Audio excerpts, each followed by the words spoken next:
Now that Bryce Young has solidified himself as the Panthers starter in 2025 and possibly beyond, how will the Panthers approach this offseason at the quarterback position? We'll talk about it right here on Locked On Panthers.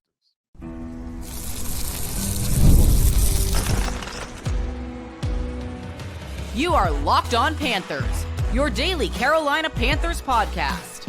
Part of the Locked On Podcast Network, your team every day.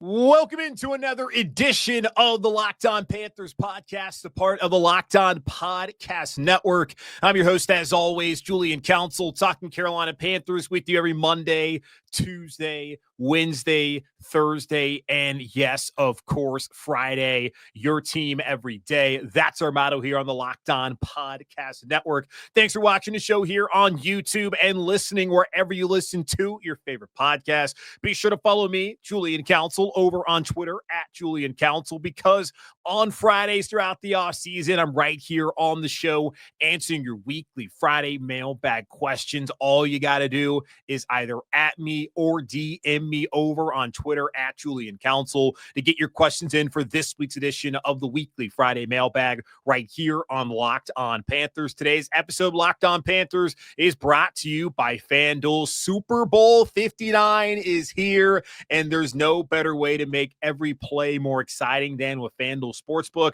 New customers can bet just $5, and if you win, you'll score $200 in bonus bets. Download the app or head to FanDuel.com to get started today. Today is the beginning of our pre-2025 new league year preview. So really, it's the offseason review of the season before and looking at everything ahead this offseason for the Carolina Panthers, if that makes any sense at all, as I completely botched everything about how I was trying to say that. Either way, over the next month, I'm going to look back at every position here in Carolina, how they performed in 2024, what the Panthers' necessarily biggest question is at the position heading into the offseason, which has been going on for like a month almost now, and then what the Panthers should do in free agency and possibly the draft to address each and every position here this upcoming season. So there we go. That sounds a whole lot better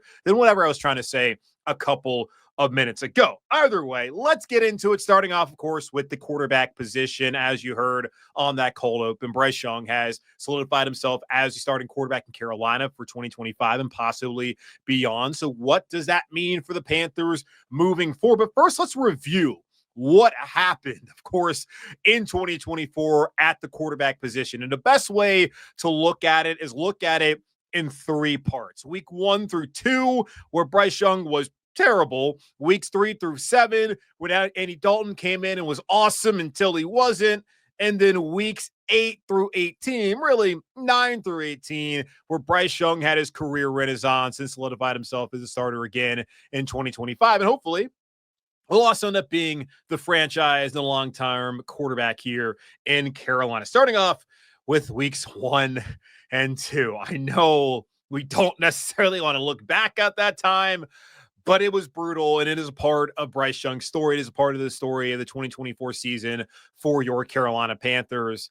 Week 1 was awful. His first pass of the season was targeting Deontay Johnson, was intercepted. He was intercepted later on, and the Panthers could not move the ball all day long, got blown out 47-10 against the Saints on the road that day. People were calling instantly to bench Bryce Young and put in Andy Dalton. I was telling y'all, relax. It's a bad game. Understand that this is not the guy that we saw for that one possession in Buffalo. This is certainly not the guy that I laid eyes on during training camp, and in particular, that joint practice with the Jets. It was bad, but he's got to play better. He's got to play through it. It will be okay. Fingers crossed. Well, it was not okay. It was the opposite of okay in week 2, as Bryce Young was, again, very bad, threw a terrible interception, just did not look confident at all. Adam Thielen having a mental breakdown. Deontay Johnson looking aloof, not very happy about the current situation. But Dave Canales still said after the game, Bryce Young's our quarterback. But upon further review of the film, he looked at Bryce, he looked at the body language of everybody on that offense and realized, oh crap, we have a problem. I can't keep playing this guy. I got to take him out. And you look at the numbers from Bryce Young in weeks 1 and 2 versus New Orleans and versus the Chargers. He only completed 55.3% of his passes for 245 yards, 0 touchdowns, 3 interceptions out of 44.1 passer rating. If that is just one game of stats, it's not a great game. But for that to be 2 combined weeks makes it even worse. PFF, Pro Football Focus, had him graded at 30.1, which, of course, was the worst among quarterbacks in the first 2 weeks of the NFL season. So Bryce Young is out on the bench. I'm thinking this is it for Bryce Young, not thinking about, well, they do have 15 more games, so it's possible they go back to him. But still, it was so bad those first 2 weeks. It was not great in 2023 either. It felt like it was over for Bryce Young. And historical precedent recently in the NFL says when you're drafted in the first round and you play as badly as Bryce Young had been playing and you get benched, you typically don't stick around there with your team very much longer. And that felt like that was going to be the case probably after the season, not necessarily at the trade deadline. Either way, week 3, it was incredible. Andy Dalton came in, threw for 300 yards, 3 touchdowns, became the first quarterback in the NFL in the 2024 season to do such a thing. The Panthers beat the brakes off of the Raiders there in Las Vegas, and we were all excited thinking, all right, 1 and 2.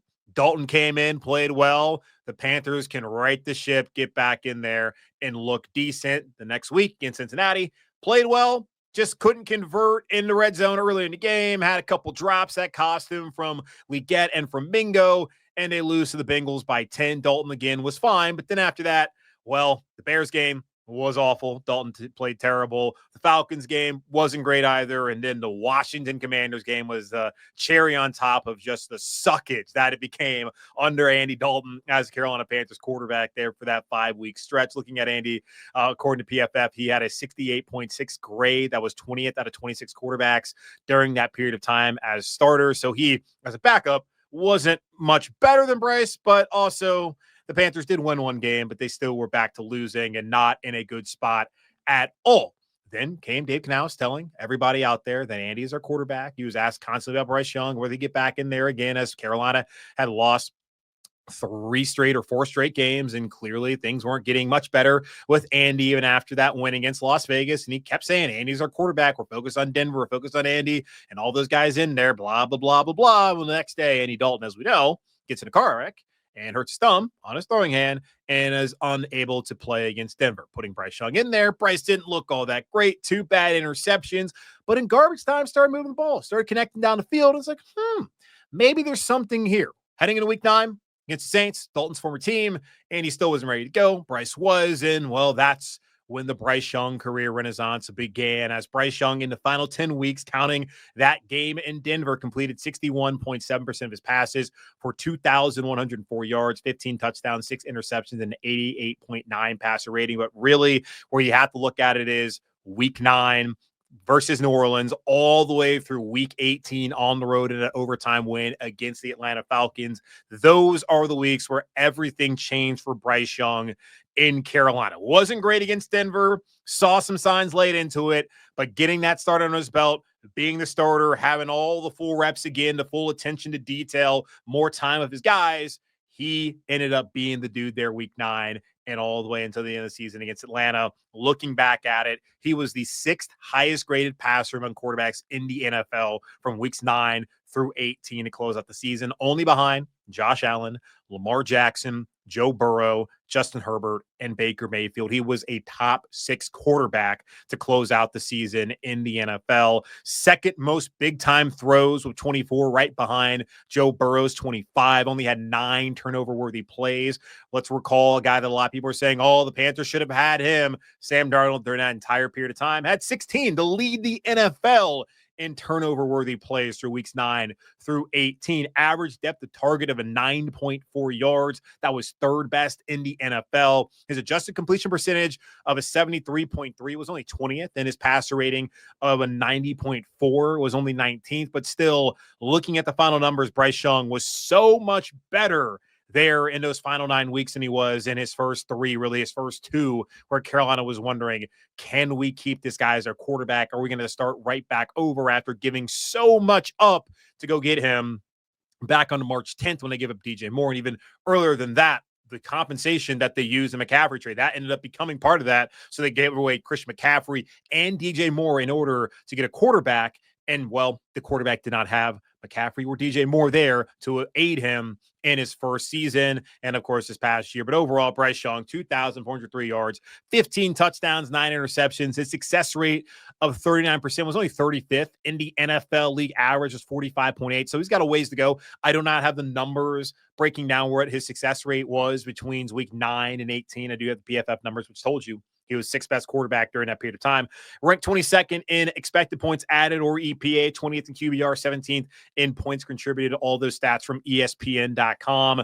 Bryce Young is the Panther starter in 2025. It was a roller coaster season. I've already come out and said I erred when I went out there and said that, oh, well, it's over for Bryce. He's done. Should have really known that actually, no, this team isn't going to be very good. And I know they ended up being 5-12 and looked much better and far more competitive, finished 4-5 the final 9 weeks when Bryce was playing as well as he played. But still, like, this defense was terrible, the worst defense in the history of the NFL, scoring defense wise, worst one certainly in franchise wise. And I had been saying even back then that, well, as bad as Bryce is playing, the defense not play well, the Panthers not going to be very good. So it should have still recognized that eventually they'd keep losing games. It would make sense that Andy Dalton would come back down to earth for Bryce to get back out there and to truly see whether he could be the guy. So I apologize again for doing that and for counting out Bryce Young. And a lot of us did, but I'm here doing a daily podcast. You guys are listening, hoping for my insight to be wise. And then a lot of times I'm sure it's not, and sometimes I'm sure it is from by the off chance, but got that one wrong. But happy for Bryce, happy for the organization, and happy for you that Carolina can head into this offseason knowing that Bryce Young is their quarterback and that he is the guy that they're going to try to build around again and possibly moving forward into the future. But the question, though, is at quarterback, if Bryce Young is going to be your guy, and there's no concerns about that heading into 2025, who's going to be the backup? Because Andy Dalton set to be a free agent. So will he be back next year, or the Panthers decide to get a little bit younger at that QB2 position? We'll talk about that here in just a moment on Locked on Panthers.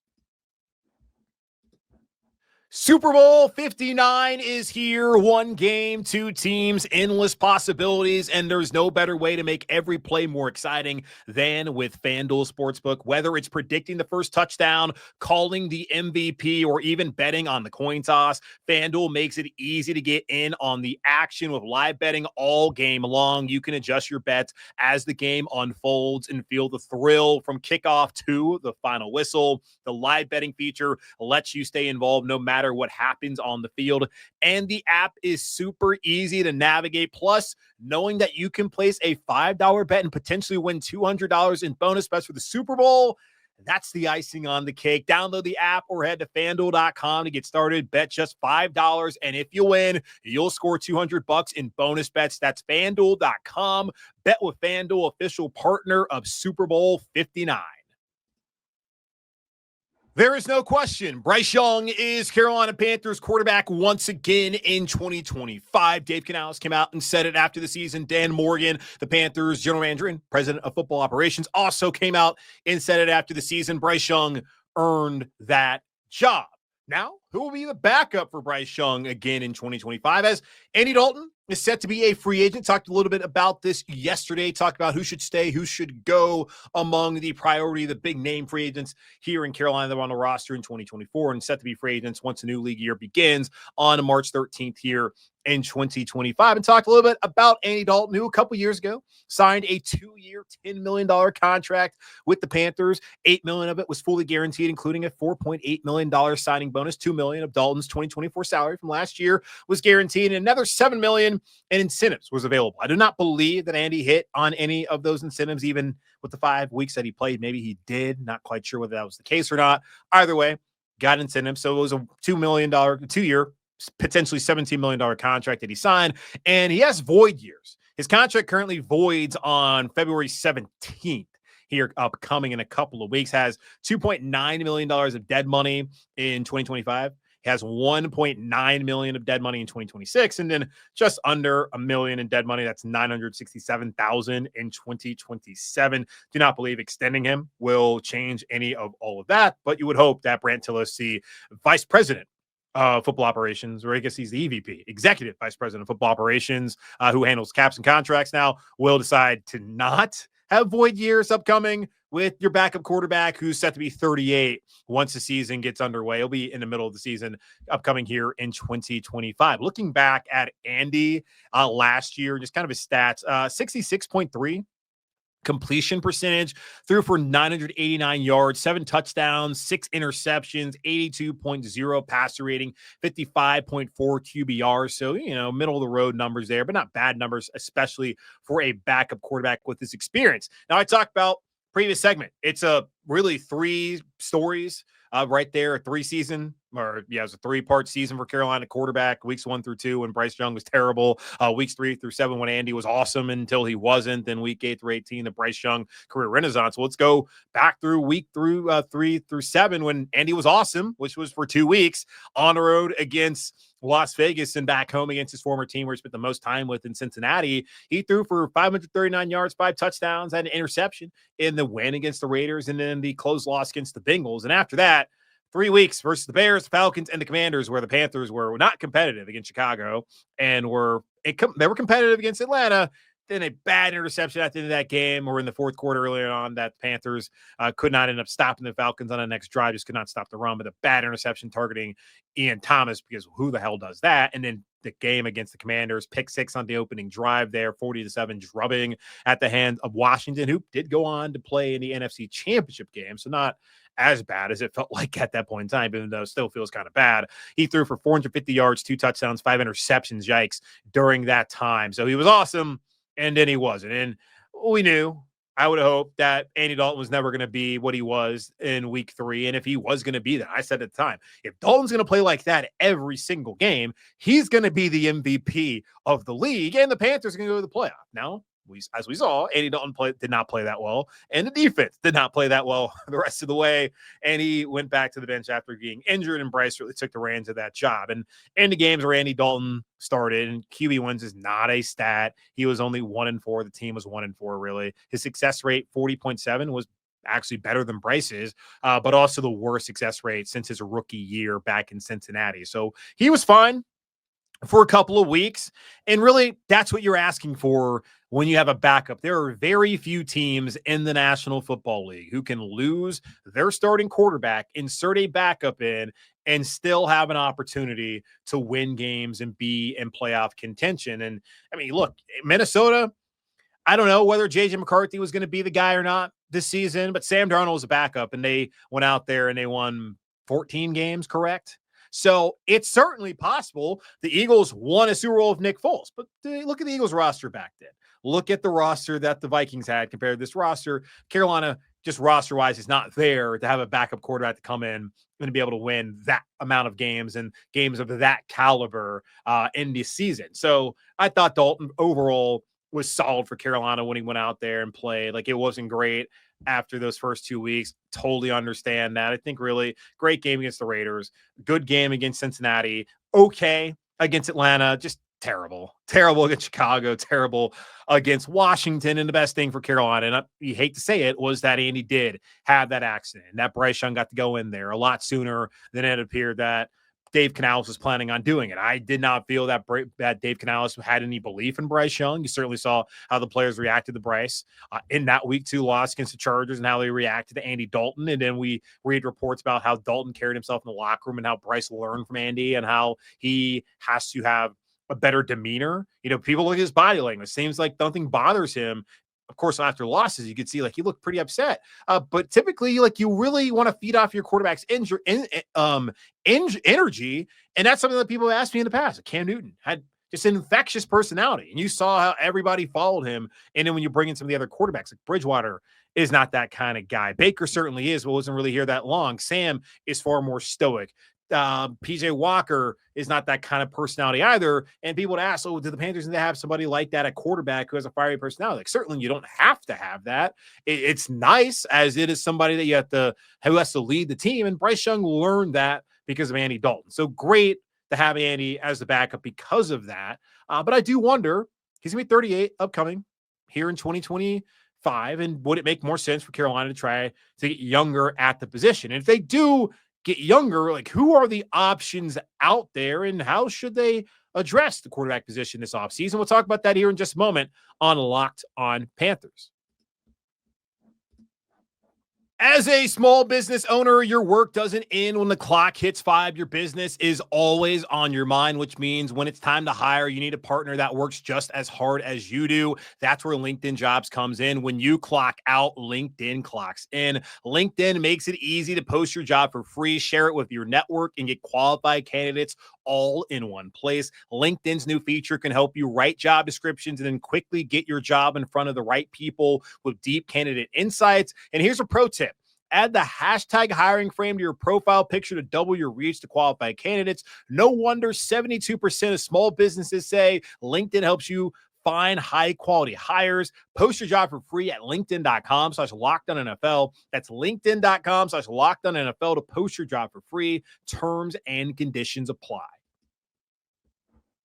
Should the Carolina Panthers bring back Andy Dalton for his 3rd season as Bryce Young's backup, or should they decide to get a little bit younger at the position, considering that Andy will be 38 in the middle of the 2025 season this fall? So if they do that, what are the options out there as far as free agent quarterbacks that could be backups to Bryce Young? Looking at them, they're not the best, but again, they are backup quarterbacks for a reason. Zach Wilson was a number 2 overall pick a couple of years ago, got benched in New York. Aaron Rodgers tore his Achilles in like 4 snaps into the season, came back and played, and things just not work out. He went to Denver, of course, was not the quarterback there, and now he's looking for a new home. So that could make sense for Carolina if they want to go find someone who has actual game experience as a young player like Zach Wilson does, and he can be your backup, is likely not going to be a threat, and then maybe someone you can win games with. I haven't seen very much evidence that you can win a lot with Zach Wilson. But sure, certainly possible. The defense improves, and you need a great defense around him based off how things are played on early on. But Zach Wilson is an option. Trey Lance also was a top 3 pick, and he's somebody that's available as he's going to be a free agent now.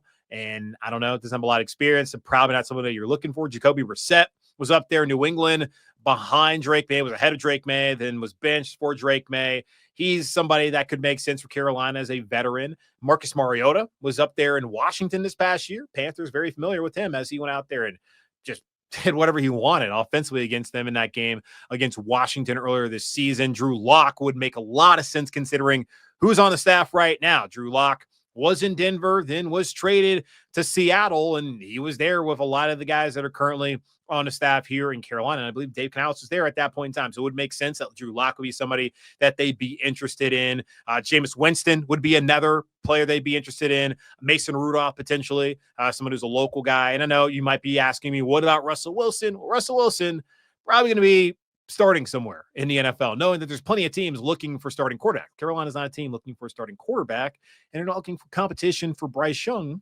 based off everything that they've said and everything we saw from Bryce between weeks 9 and 18. So those would be the options I'm looking at. I think Carolina also be looking at with Drew Lock probably the favorite if they do decide to go younger. And understand too, as far as do they need another young quarterback? They already have one aside from Bryce. Jack Plummer, the UDFA out of Louisville. He signed a 2-year, $1.755 million contract last year with Carolina, and he only was available, I think, 2 games this season. Got the opportunity late in the season, had to be an emergency 3rd quarterback for that game against Denver as well when Andy got injured. So, yeah, Jack Plummer, he's also been on the roster. They can continue to develop him, but I do not think you want Jack Plummer being your backup. He didn't look great in the preseason, looked a lot better against Buffalo. So we'll see how he continues to develop. And when we see him again out there on the field in the preseason this upcoming season, that will be certainly something to monitor. But right now, I think the best thing for Carolina is to keep Andy Dalton as their backup quarterback if Andy's interested in still playing. And it appears by all accounts, he's still interested. And I think Carolina should still be interested in him, considering his role in the locker room as someone who's been a leader as a starting quarterback for a couple of weeks, 6 games. During his career here in Carolina, starting in Seattle week 3, 2 years ago, starting those 5 games last year, the way that he was able to help mentor Bryce, I think it makes a lot of sense. He already knows the scheme. probably comfortable here in Charlotte. His family is like who doesn't move to Charlotte is not loving it here. So we'll see how all that plays out. But I do think that it would make a lot of sense. I do also think it makes sense if they try to go younger. Like, why not? If you want to bring in Drew Lock, I don't think that's a bad idea to have Bryce, Drew Lock, Andy Dalton, and then Jack Plummer, and then decide what you want to do. Do you want to cut Plummer and you want to keep Lock, or you want to have Lock and Andy Dalton battle it out for the QB2 spot? And then if Lock wins, then cool. You got a young guy who should understand the scheme here and have all the understanding of a lot of the guys who were there in Seattle with him. That can make a lot of sense for Carolina to have somebody who could be your backup quarterback like Drew Lock. So that's what I'm looking at. But I do like the veteran presence that Andy has, the fact that he has experience, and they certainly need to be looking for someone with experience out there. And there are options out there, but I don't know if those options are necessarily better than the option Carolina's had the last couple of seasons with Andy Dalton, who shows you when he first comes in, can throw for 300 yards. And then if he's got to hang in there for a couple weeks, it's going to swiftly decline. And you're probably not going to win those games and be very competitive. Either way, the verdict for me is for the Panthers to address the position, well, they need to go ahead and just keep Andy Dalton. That's what I think they should do. Don't need to draft quarterback. They already got their guy. They've already another one that they brought in as undrafted free agent. Just go out there, sign Andy Dalton. They'll probably sign another quarterback too after it's all said and done. After the draft, probably used to be someone to come in there, be a camp body as well. So that is how the Carolina Panthers should approach the offseason at the quarterback position. That's going to wrap up this edition of the Locked On Panthers podcast, part of the Locked On Podcast Network, hosted by yours truly, Julian Council. Again, y'all, subscribe or follow the show for free on YouTube or wherever you listen to your favorite podcasts. And be sure to follow me, Julian Council, over on Twitter at Julian Council, where on Friday I'll be back answering your weekly Friday mailbag questions. All you got to do is either at me or DM me over on Twitter at Julian Council to get those questions into me right now. In the meantime, be safe, be happy, be whole. As always, keep pounding. I'll be back with you tomorrow as we'll talk about how the Panthers will approach the running back position this offseason. Jonathan Brooks set to miss the majority of next season. Miles Sanders, do you cut him? Do you keep him? Or do you go find somebody else? We'll find out about that, talk more about that tomorrow here on Locked On Panthers.